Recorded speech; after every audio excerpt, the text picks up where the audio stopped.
साथियों, आज तक एक भी विकास नहीं हुआ। इतना तो छोड़िए, आज तक साथियों जो भी विकास हुआ है, आप बता दूं, जो आज भटौली का पुल और चुनार का पुल की इन्होंने दोहाई देते हैं, अगर वो पुल अगर बना है, अगर उसका कोई श्रेय जाता है तो आदरणीय मुलायम सिंह यादव को जाता है। साथियों,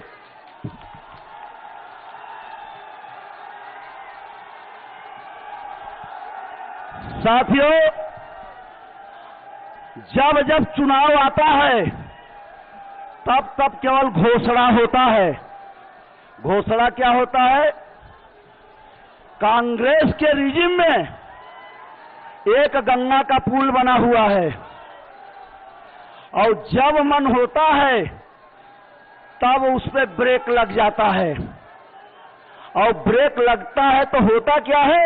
मिर्जापुर के जो पूरे ट्रक के व्यवसायी हैं यहां से घूम के वहां जाते हैं, और उसके एवज में मिलता क्या है?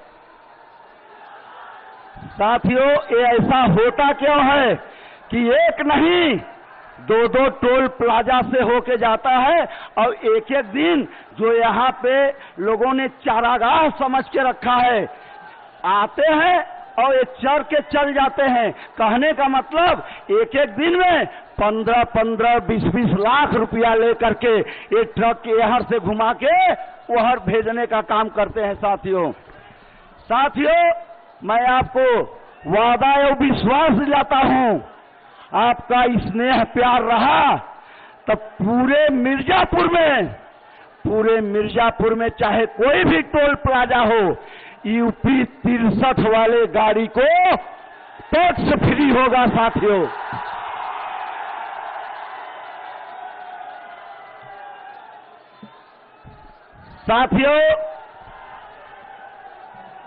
जब चुनाव आएगा तब रामपुर पुल का दोहाई देंगे। साथियों, मैं आपको वादा और विश्वास दिलाता हूं, इन्होंने तो पूरे 10 साल में काम नहीं किया, लेकिन आपका स्नेह प्यार रहा तो 6 महीने के अंदर उस पे काम करवाने का, शुरुआत कराने का काम करूंगा। साथियों, और जनपद मिर्जापुर में एक गंगा पुल नहीं बल्कि 2-2 गंगा पुल दिलाने का काम करेंगे। साथियों,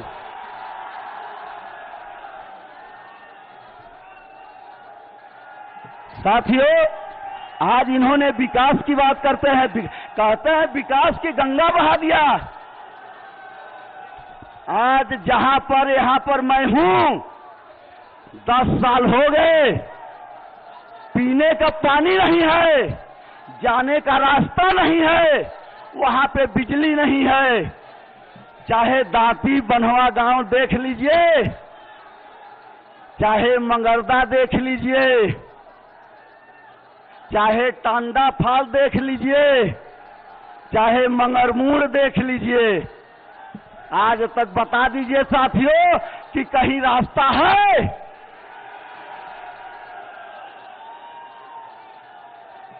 साथियों, इसको तो छोड़िए, अभी हलिया की बात करता हूं। हलिया का जब चुनाव आता है तो हलिया क्षेत्र के 7 रोड हैं और लगभग 15 किलोमीटर है। यहां के राष्ट्रीय महासचिव और यहां के जनप्रतिनिधि जब चुनाव आएगा तो कहेंगे कि ये मौका दे दीजिए, मैं इस रोड को बनवा दूंगा। साथियों, इन्होंने आज उस रोड की क्या दुर्दशा है, वहां के लोगों की क्या दुर्दशा है, लौरियादा की क्या दुर्दशा है। वहां पे न तो पीने का पानी है, न तो जाने का रास्ता है, न कोई स्वास्थ्य केंद्र है। साथियों, वहां के लोग कैसे जिंदगी जीते हैं साथियों? और उल्टा कहते क्या है कि मिर्जापुर तो मैंने वीआईपी बनवा दिया, यहाँ पे तो प्रधानमंत्री आते हैं, यहाँ तो रूस के राष्ट्रपति आते हैं। साथियों, वहाँ पे लोग साथियों अगर बीमार हो जाते हैं तो रास्ते में ही दम तोड़ देते हैं। साथियों, अगर डिलीवरी रहती है, एक नहीं कई बार वहाँ घटना घट चुकी है। साथियों, आज जो वो 7 रोड है, मैं आपको वादा और विश्वास दिलाता हूं, आपका स्नेह प्यार रहा तो मात्र 6 महीना के अंदर उस पे काम शुरुआत करा दूंगा। साथियों,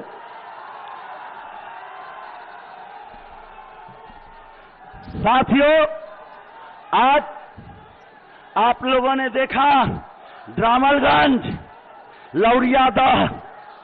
लौरियादह को देखा, वहां पे पीने का पानी नहीं और जाने का कोई रास्ता नहीं। और जब यहाँ की एक ईमानदार जिलाधिकारी उस पे काम अगर किया, साथियों ईमानदारी से अगर उसने काम किया, अगर उन्होंने अपना नेम प्लेट लगवा दिया, तो यही तो बड़ा भारी काल हो गया साथियों,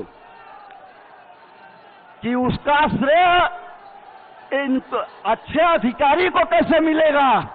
साथियों, आनन फानन में उस अधिकारी का तबादला कर दिया जाता है। साथियों, मैं आपको बता दूं, मिर्जापुर में विंध्याचल कॉरिडोर बना हुआ है, विंध्याचल कॉरिडोर बना हुआ है। आप लोगों ने देखा है, जो लोगों के साथ नाइंसाफी हुई है, जिन्हों प्रताड़ित किया गया है, निश्चित रूप से उन लोगों का समय आने पर मैं न्याय दिलाने का काम करूंगा। साथियों,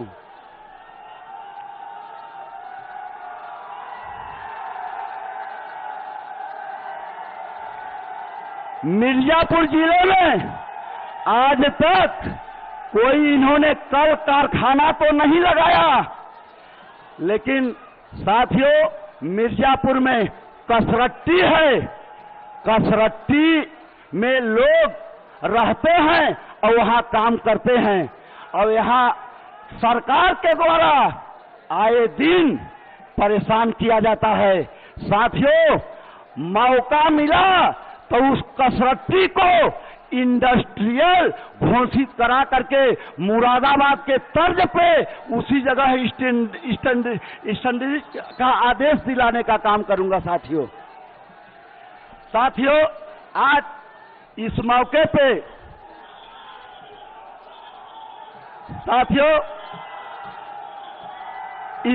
पे इतना जरूर कहूंगा, तनिक पानी तनिक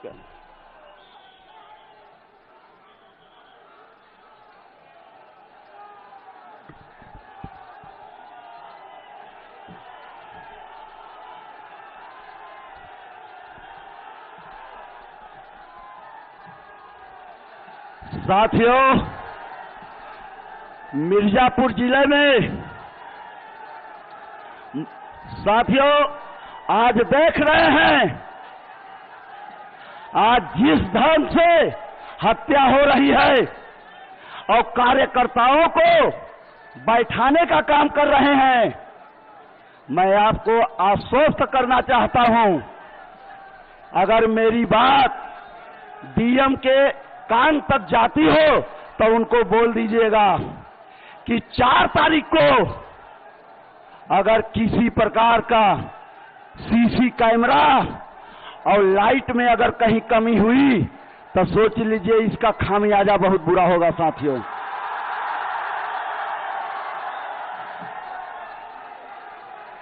और जिस ढंग से ये कार्यकर्ताओं के ऊपर उत्पीड़न कर रहे हैं,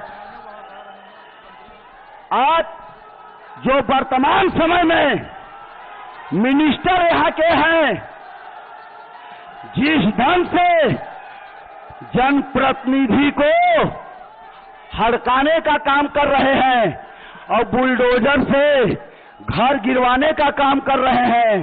तो एक बात याद रखिएगा, अगर ये बुलडोजर अगर चलने की अगर बात करते हैं, अगर किसी कार्यकर्ता पे अगर कोई कार्रवाई करते हैं तो सबसे पहले रमेश बिंद के सीने से गुजरेगा साथियों। यदि इस सरकार ने अगर मेरे लोगों के ऊपर अगर कोई जुल्म जास्ती अन्याय अत्याचार करती है तो ईंट का जवाब पत्थर से रमेश बिंद जरूर देगा साथियों। साथियों, आज ज्यादा समय न लेते हुए आज का पूरा के पूरा समय अपने राष्ट्रीय अध्यक्ष आदरणीय अखिलेश यादव साहब को देते हुए अपने बात को इसी जगह समाप्त करता हूं।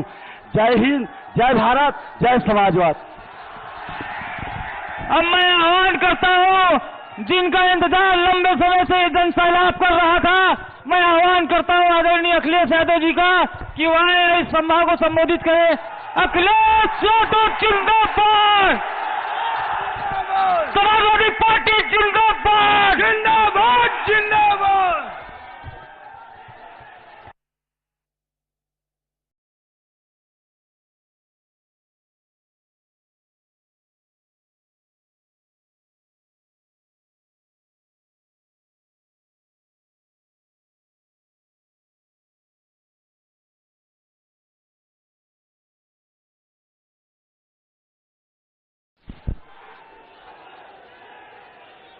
हमारे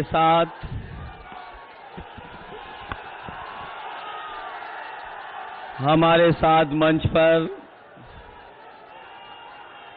समाजवादी पार्टी और इंडिया गठबंधन के प्रत्याशी सांसद रमेश चंद्र बिंद जी, पार्टी के हमारे जिलाध्यक्ष देवी प्रसाद चौधरी जी और बगल की लोकसभा से चुनाव लड़ रहे इंडिया गठबंधन के प्रत्याशी ललितेश पति त्रिपाठी जी, मंच पर उपस्थित हमारी पार्टी के बड़ी संख्या में नेता, क्योंकि सभी नेताओं का नाम लेना एक बड़ी सूची है, इसलिए मैं देख रहा हूं जहां हमारी पार्टी के जिलाध्यक्ष हैं मनोज पारस जी हैं, लालजी वर्मा जी हैं, योगेश प्रताप जी हैं, शिवशंकर जी हैं, कैलाश चौरसिया जी हैं, परवेश खां साहब और बड़ी संख्या में इंडिया गठबंधन के, समाजवादी पार्टी के नेता, कांग्रेस पार्टी के नेता, आप पार्टी के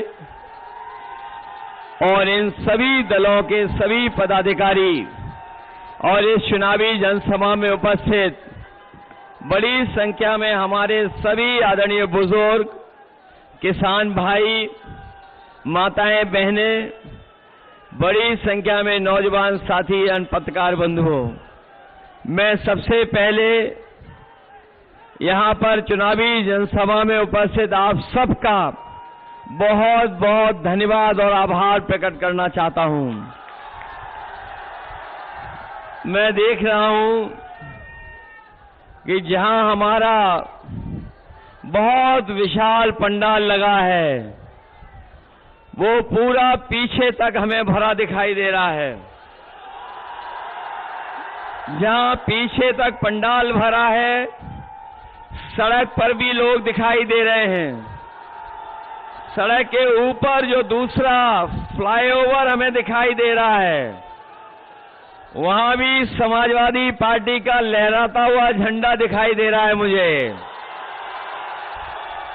पंडाल के बगल में छोटा पंडाल दोनों तरफ है, वो भरा है, और पंडाल के बाहर भी चारों तरफ जहां जहां मैं देख सकता हूं, और दूर हेलीकॉप्टर तक, और जिन नौजवानों के हाथों में थोड़ी बहुत ताकत थी, बच बचा करके पंडाल के ऊपर भी पहुंच गए हैं। ये जो जोश और उत्साह दिखाई दे रहा है। ये जो उत्साह दिखाई दे रहा है, इस बार मुझे पूरा भरोसा है कि मिर्जापुर लोकसभा से रमेश बिन जी जीत करके चुनाव जा रहे हैं। और जैसे ही हम लोग यहां पहुंचे हैं, मौसम भी बदल गया है। ये केवल मौसम बदलने के या मौसम ही नहीं बदला है, इस बार राजनीतिक मौसम भी बदलने जा रहा है। ये केवल मौसम नहीं बदला है, इस बार राजनीतिक मौसम भी बदलने जा रहा है। और जो लोग कहते थे 400 पार 400 पार, बताओ अब उदास हो गए वो लोग क्या नहीं उदास हो गए हैं? जो 400 पार बोलने वाले 400 हारने जा रहे हैं, इनका ये 400 नारा हमें बाद में समझ में आया। जैसे इन्होंने 400 पार का नारा लगाया, हमें लगा कि ये 400 पार की बात कर रहे हैं, 400 सीटों की बात कर रहे हैं। लेकिन जब सही तरीके से समझा नारा को, तो ये 400 पार का मतलब हुआ, जिस तरीके से हम और आप कहते हैं उस पार, सड़क के पार, दीवार के पार, तो 400 पार। बताओ कितनी सीटें बचती हैं? 543 में कितनी बची? 400 पार 143। इस बार देख लेना, 140 करोड़ की जनता इन्हें 140 सीटों के लिए भी तरसा देगी। और हम लोग तो पहले चरण से चुनाव देख रहे हैं। जो पश्चिम से हवा चली थी, जो हवा पश्चिम से चली थी, उसी ने माहौल बना दिया। और माहौल ऐसा बना है कि जनता का गुस्सा 7वें चरण में 7वें आसमान में पहुंच गया है। इन्होंने तो रिकॉर्ड बनाया है नौकरी छीनने का।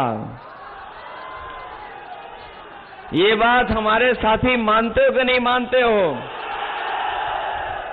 इन बीजेपी वालों ने पिछले 10 साल में रिकॉर्ड बनाया है नौकरी छीनने का। लेकिन समाजवादी पार्टी और इंडिया गठबंधन इस बार नौकरी देने का रिकॉर्ड बनाने जा रही है, नौकरी देने का। हमने आपने इन लोगों की बहुत बातें सुनी हैं। और ये जो दिल्ली वाले मनमर्जी वाले हैं, ये जो दिल्ली वाले मनमर्जी वाले, जो अभी कुछ दिन पहले मनमर्जी वाली बातें करके गए होंगे, वो बहुत सुनाते रहे मन की बात।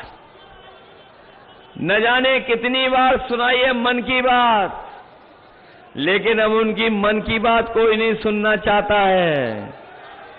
कोई मन की बात नहीं, अब होगी काम की बात और संविधान की बात, तभी देश हमारा खुशहाली के रास्ते पर जाएगा। बताओ 10 साल में, ये जो दिल्ली वालों के 10 साल में, भारतीय जनता पार्टी के 10 साल में, हर बात इनकी झूठी निकली कि नहीं निकली? न केवल इनकी बातें झूठी नहीं, बल्कि इन्होंने हर वादा झूठा किया। हमारे किसान भाई होंगे, वो जानते होंगे कि इन्होंने वादा किया था कि किसानों की आय दोगुनी हो जाएगी। लेकिन आज जब किसान देखता है तो उसकी फसल दोगुनी नहीं हुई, और जो उसको कीमत मिल जानी चाहिए थी फसलों की, वो भी फसलों की कीमत नहीं मिली। और जिस तरह महंगाई बढ़ी है, लागत बढ़ी है, तो हमारा किसान भी संकट में चला गया, दुखी हो गया और उसके साथ धोखा हुआ। और एक समय ऐसा भी आपने देखा जिस समय बीजेपी के लोगों ने फैसला लिया कि इस देश के बड़े बड़े उद्योगपतियों का कर्ज माफ होगा। इन्होंने कर्ज माफ किया और जो हिसाब किताब लगाया है कर्ज माफी का, हमारे तमाम जागरूक लोग जानते होंगे कि पिछले 10 साल में भारतीय जनता पार्टी ने बड़े बड़े उद्योगपतियों का, बड़े बड़े कारोबारियों का, अपने मित्र मंडली का लगभग 25 लाख करोड़ रुपया माफ कर दिया बैंकों का। लेकिन हमारे किसानों का माफ नहीं हुआ, उन पे कर्ज बढ़ता चला गया। और जब सरकार ने नियम बनाया तो नियम ये बनाया था कि जिस भी व्यक्ति का बैंक से 5 करोड़ से ऊपर का कर्ज है उसका कर्ज माफ हो जाएगा। बड़े बड़े उद्योगपतियों का, बड़े बड़े कारोबारियों का तो 25 लाख करोड़ माफ कर दिया, लेकिन हमारे गरीब और किसान और गांव में रहने वाले लोगों का, जिनका केवल हजारों और लाखों में कर्ज है, उनका माफ नहीं हुआ। हम अपने किसान भाइयों को कह के जा रहे हैं, अपने आदिवासी भाइयों को कह के जा रहे हैं, 4 जून के बाद सरकार बनने जा रही है, आपका पूरा का पूरा कर्ज माफ करने का फैसला होगा। न केवल कर्ज माफ होगा आपका, बल्कि जो लड़ाई हमारी आपकी बहुत पुरानी है कि किसानों के अपनी फसल की कीमत के लिए कानूनी अधिकार मिले, जहां कर्ज माफ होगा वहीं कानूनी अधिकार दिला करके अपने किसानों को लाभकारी मूल्य और एमएसपी दिलाने का भी फैसला होगा। हम लोग सुनते हैं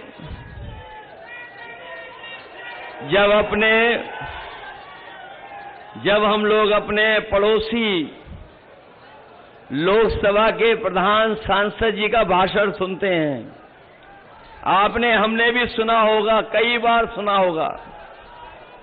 वो जब अपना भाषण शुरू करते हैं तो वो कहते हैं भारत माता की जय, भारत माता की जय, भारत माता की जय।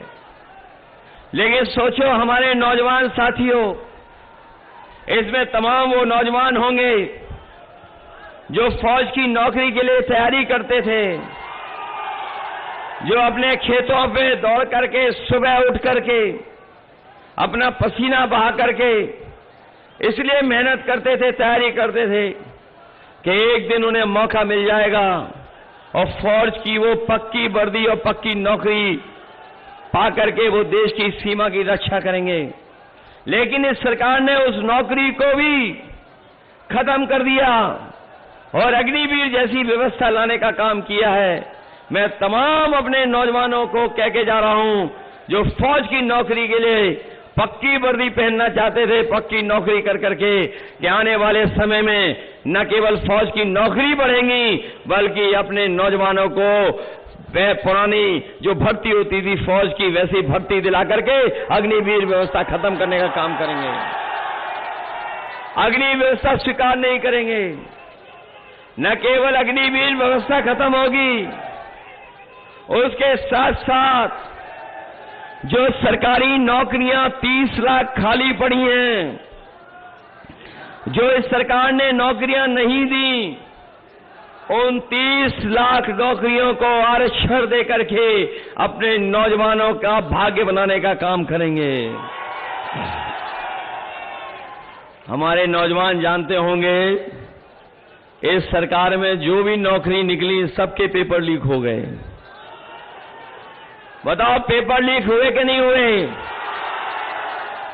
और आप जानते होंगे कोई एक पेपर लीक नहीं हुआ है। इस सरकार ने जितनी परीक्षा कराई सब में पेपर लीक हो गए। और अगर पेपर लीक की वजह से जिन नौजवानों की नौकरी छूट गई, नौकरी नहीं कर पाए, जिन्हें नौकरी मिल जाती, अगर उसी का गणित का हिसाब किताब लगा लें हम, तो आप सोचना पूरे उत्तर प्रदेश में पिछले कई वर्षों में इन्होंने जो नौकरियां निकाली थी, जिसकी वजह से नौकरियां नौजवानों को नहीं मिल पाई, पेपर लीक हुए, जिसके कारण नौजवान निराश हो गया। अगर हम उन्हीं नौजवानों के माँ बाप को भी जोड़ दें और गिनती कर लें तो गिनती बहुत बड़ी है। अगर एक नौजवान और उसके माँ बाप को जोड़ दें, इस तरीके से 60 लाख बच्चों का इस सरकार ने पेपर लीक के कारण भविष्य अंधकार में डाला है। अगर हम उन्हीं 3 सदस्यों का 60 लाख से गुणा कर देंगे तो पूरे उत्तर प्रदेश में 1 करोड़ 80 लाख लोग ऐसे हैं जो पेपर लीक की वजह से इस सरकार से नाराज हैं। और अगर 1 करोड़ 80 लाख उनका अगर हम भाग दे देंगे 80 लोकसभा से, तो हर लोकसभा से 2,25,000 लोगों का इनका वोट कम हो गया। बताओ भरपाई कैसे करेगी सरकार? हर लोकसभा में 2,25,000 केवल पेपर लीक के कारण। और ये पेपर लीक हुए नहीं हैं। मैं अपने नौजवानों से कहना चाहता हूं, ये आपको नौकरी नहीं देना चाहते थे, इसलिए सरकार ने जानबूझ करके पेपर लीक कराए हैं। वैसे तो ये हमेशा बुलडोजर तैयार रखते थे, इनका बुलडोजर हमेशा तैयार रहता है। लेकिन बताओ साथियों, एक भी पेपर लीक करने वाले पर इनका बुलडोजर चला हो तो बता दो हमें। कहीं बुलडोजर नहीं चला।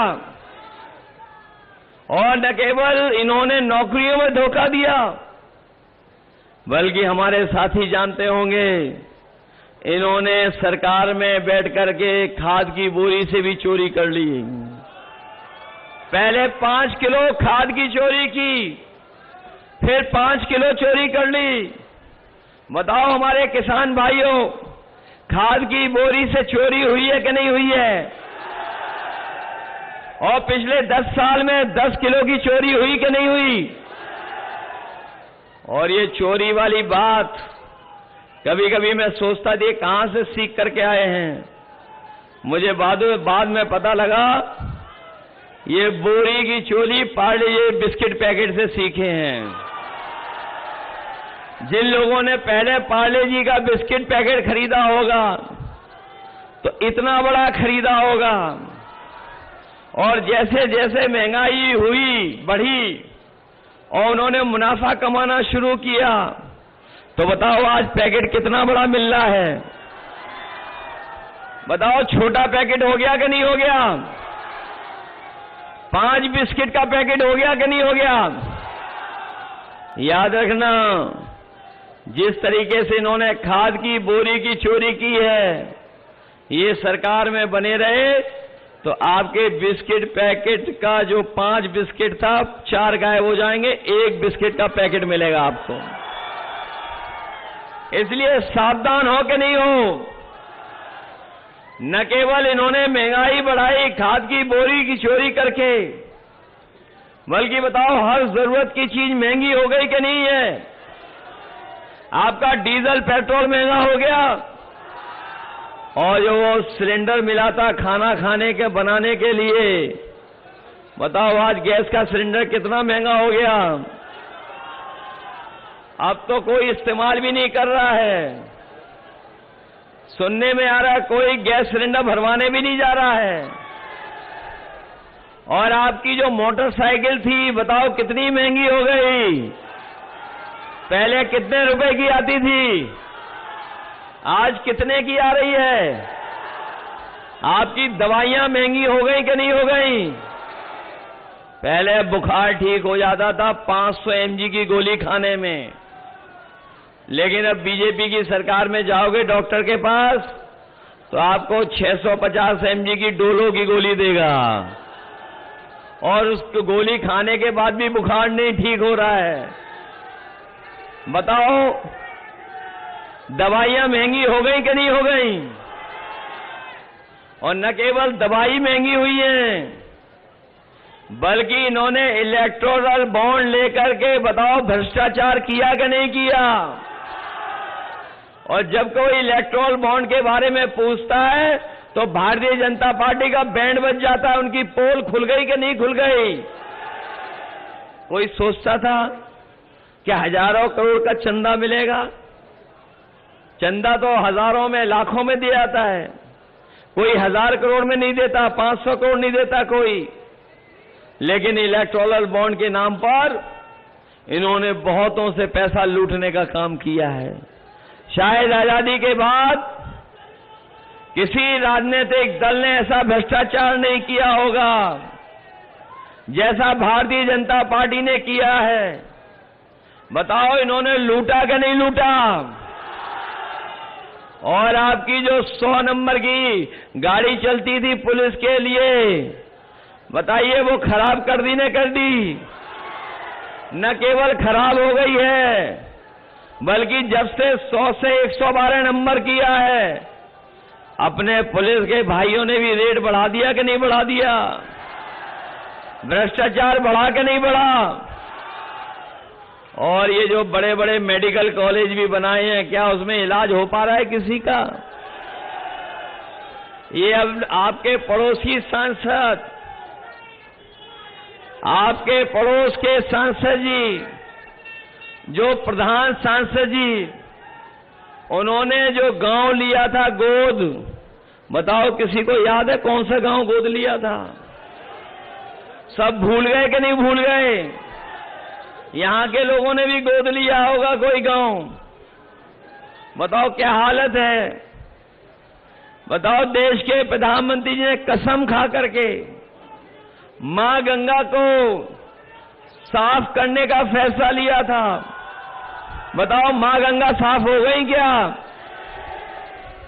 और मां गंगा तो नहीं साफ हुई, लेकिन उस सफाई के लिए जो पैसा आया वो सब साफ कर लिया सरकार ने।